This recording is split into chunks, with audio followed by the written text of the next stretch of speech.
Well, I don't feel completely ready to do another video, but I'm going to go anyway because it's getting into the mid-afternoon here, and I need to get one ready because I plan on going out tonight to hear some music.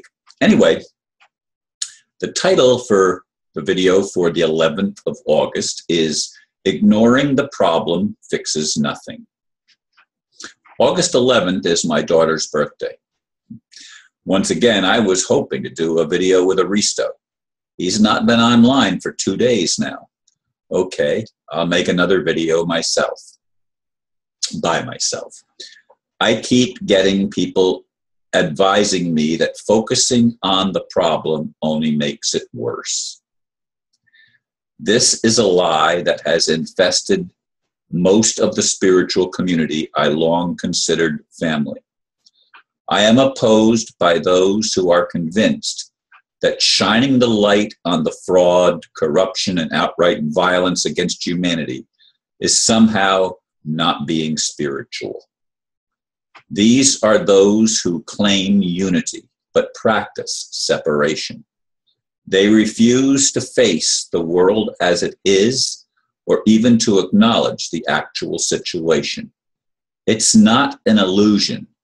It is real human experience. I'm convinced that is the reason it is taking so long to bring the kingdom of heaven on earth. From a pragmatic view, I get it. It's frustrating for me to realize that most good people are clueless. The kingdom of heaven allows violence, and the violent take it by force. Is God waiting for us to speak up? Silence is consent.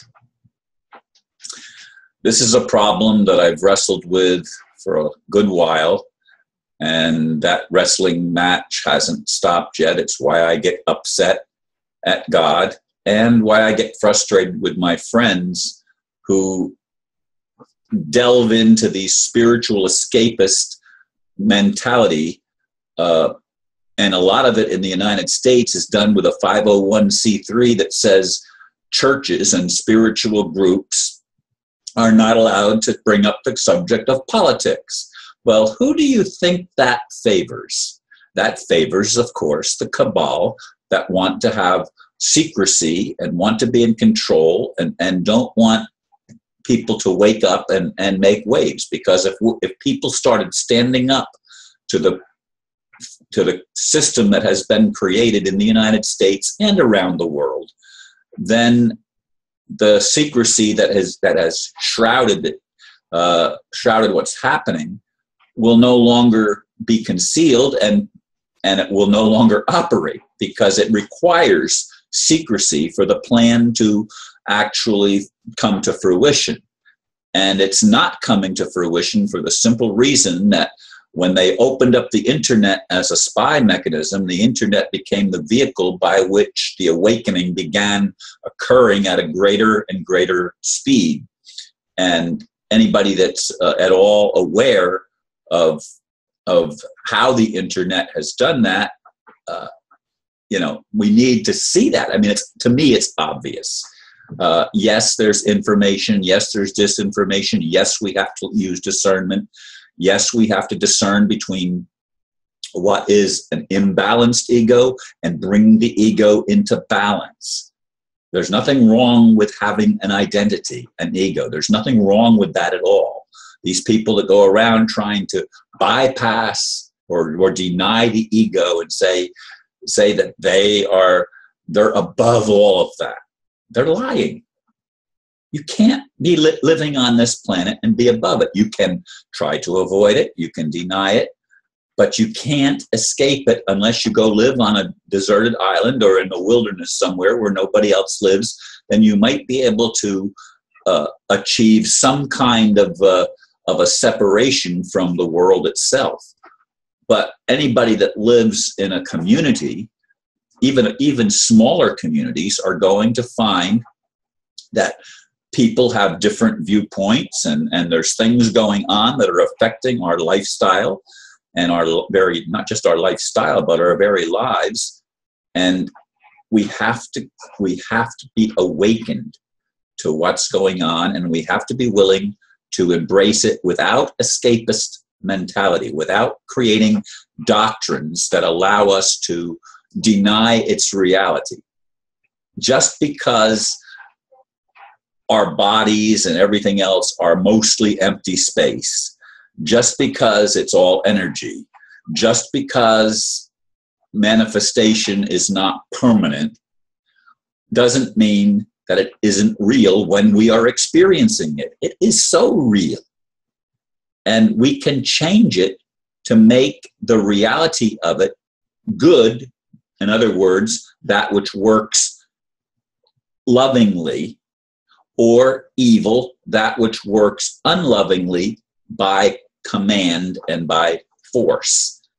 Anything that is imposed on you by force against your will is not from God. It's from the evil one. And that all of the religious stuff that talks about a God that is a jealous God and operates by force, that's false religion, folks. Wake up. Love doesn't do that. Love doesn't need to do that. Love allows. When I went through my marriage and my wife went through her promiscuous stage for a couple of years, it was really, really hard on me, because I thought I had to keep forgiving and forgiving and forgiving, no matter how many times she was unfaithful. I had to keep forgiving until finally it was hurting me really bad. And as my second wife's psychiatrist told her, you're either going to have to get a divorce or you're going to die. You can't keep going on like this. And, you know, it's a catch-22. And we have to not make separation, but we have to separate ourselves in the respect that we're not having somebody attack us all the time. I can't, that's why I block people. When they start going into the attack mode, goodbye. I don't put up with that on my Facebook page or on my YouTube channel. And the Facebook page, at least it reveals who it is. The other thing has false identities and stuff like that, and you don't even always know who it is. You go to their page and there's no content on their page. Or in some cases, it was just created like that week or something like that. Anyway, folks, we have to pay attention to what's going on. We have to take responsibility, and by taking responsibility, you know, I can't wage war. Neither do I believe that war should be waged. Somebody wrote and said that the only way it's going to happen is if we forcefully take it back. Well, that's why I call on God, because God can do it in a very different way than the rest of us can do it. It's not by all-out war and using weapons of destruction that have been created mostly by the cabal, but by people of ill will that profit from war and use war to control other groups of people. There's all these problems that we have to fix. But the most important thing that we have to fix is we have to recognize that each one of us is part of the divine. That includes the people that are playing the dark roles. And we need to do our best to love them. And sometimes loving them is just saying, leave me alone. You know, you do your thing and I'm not going to bother you. But we stand in our own truth.